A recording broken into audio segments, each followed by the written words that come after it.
Welcome back. One of the residents of Bamboli, Leocadio Montero, has demanded immediate action against the illegal kiosks at Bamboli. He says there are around 30 illegal kiosks outside the GMC complex. Montero says that even after a number of complaints, the authorities have failed to take action. A Citizen journalist report. All migrants are here who are doing their own businesses here. I am surprised why our Goan people cannot do the businesses in Goa, from our own villages.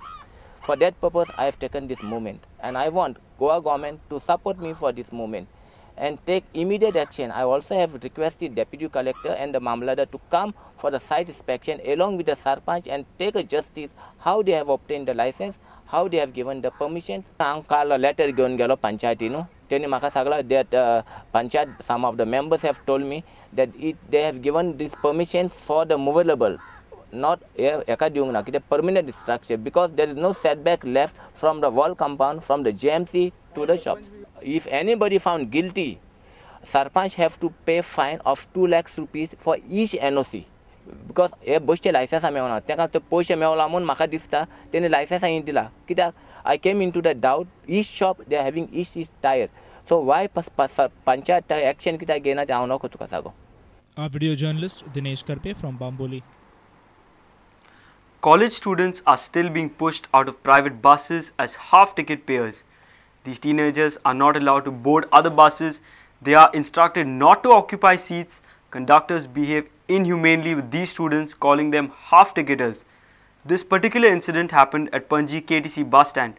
A special report by students of St. Xavier's College. It's a clear discrimination against the college students. This is the scene at the Panji bus stand. The students are harassed by the conductors of the private buses. It's a routine problem for the students plying on Panji Mapsa route. The college students are literally pushed by the conductors, restricting their entry in the buses. Okay, yesterday we were supposed to enter a bus. We entered one bus, they told us to get off and board another bus. The conductor didn't allow us to enter the bus, he actually pushed her. Have a look at this. Listen to this argument of the conductor with the students.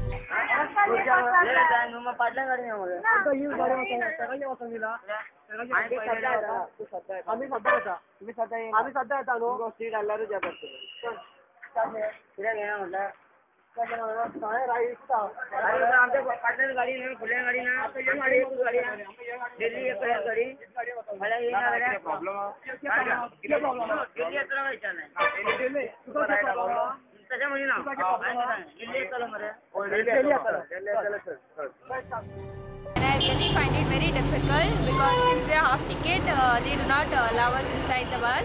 The students also met the CM Parikar and he has assured to look into the matter. They also met the president of Bus Owners Association, Sudeep Thamankar. Here is what he said.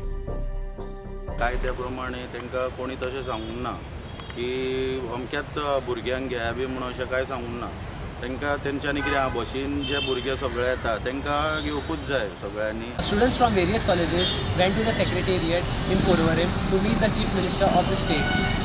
They are really looking forward to the Chief Minister to solve this issue and give them a speedy solution.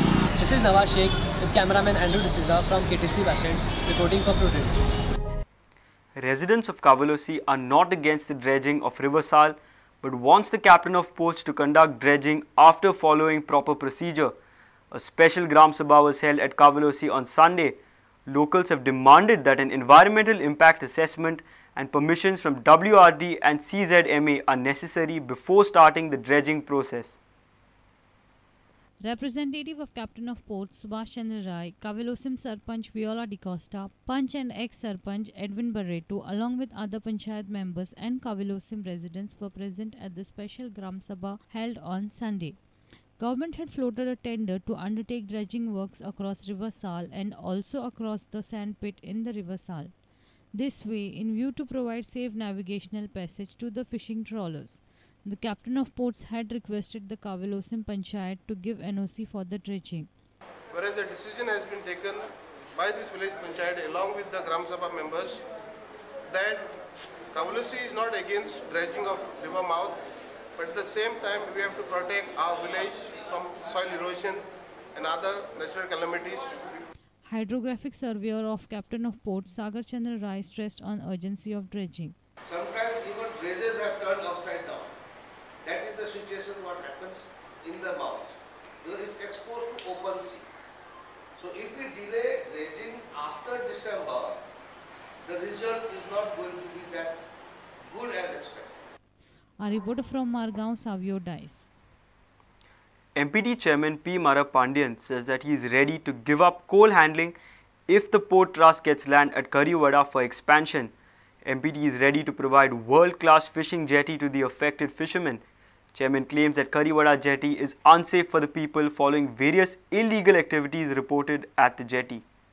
Ours being a very small port, we have to expand our activity. So now what's happening, we handle only the iron ore. We would like to handle other cargo also, for which we need a new berth and everything. See, many of you are asking me about why we are doing coal, everything. I would like to give up a coal, provided I am able to expand my operation to other activities. There is a tri-party agreement between MPT, Goa Government and Goa Fishing Boat Owners Association to shift Kariwada jetty to Baina. In fact, I would like to draw your attention to the 1998 MOU signed among three parties, MPT and Goa Government, and also like Fishermen Association also signed the agreement. So it was agreed by all of us that we would try to relocate them at Katabaina, for which we already spent about 45 lakhs. We carried out all the scientific study, and in fact we had a lot of meeting with the government. Everyone was agreed, and at this stage only, the place is very important.